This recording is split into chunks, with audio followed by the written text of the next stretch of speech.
Mexico City, June 2025. Shane van Gisbergen wins by 16.566 seconds. That's not a typo. 16.5 seconds, the biggest margin of victory in the NASCAR Cup Series in over 15 years. He did it while throwing up in his helmet from a stomach bug. 3 weeks later, that same driver, that same car number, same engine builder, same pit crew finishes outside the top 25 on an oval again and again and again. So here's the dangerous question nobody at Trackhouse Racing wants you to ask. Is Shane being outdriven on the ovals, or is he being outmaneuvered by his own team? Because by the end of this video, I'm going to show you the smoking gun, the data Trackhouse doesn't want on screen, the internal team conflict that lines up suspiciously with his worst weeks, and the political reason a 3-time Supercars champion from Auckland might be getting buried by the very team that signed him. This isn't a hot take, mates.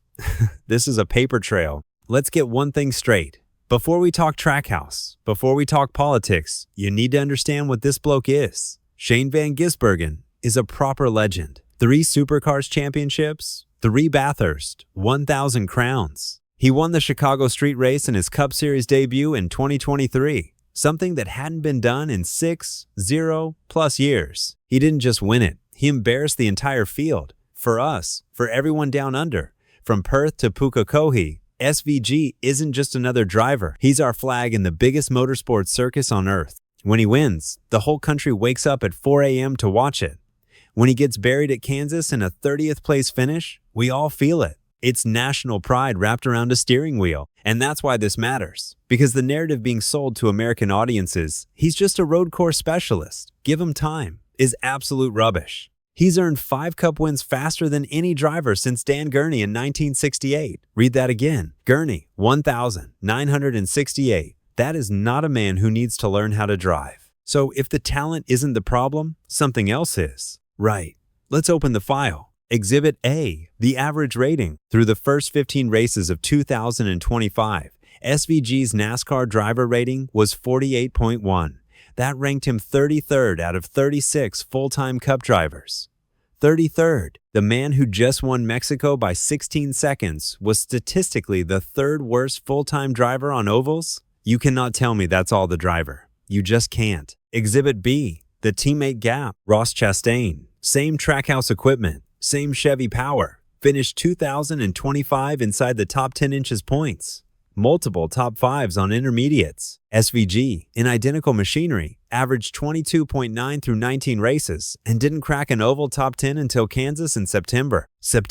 Mates. That's 9 months of full-time racing before the team could get him one decent oval result. Look at that throttle trace. That is not a driver problem. A 4-mile-per-hour deficit on corner exit, lap after lap, is a setup problem or a power problem. Drivers don't lose 4 miles per hour by accident every single corner. Exhibit C, the pit stops. I went back through every Trackhouse stop in the 2025 second half. Chastain's average 4-tire stop hovered around the 10.5 second mark, top 15 inches the garage. The number 88 pit crew, slower consistently. Multiple loose wheels at Pocono and the Roval. A speeding penalty at Talladega that buried a top 1 day into a 29. Coincidence? Maybe. Pattern? Definitely. Because here's where the story turns. There's a name floating around the Trackhouse garage that nobody in the American press wants to print.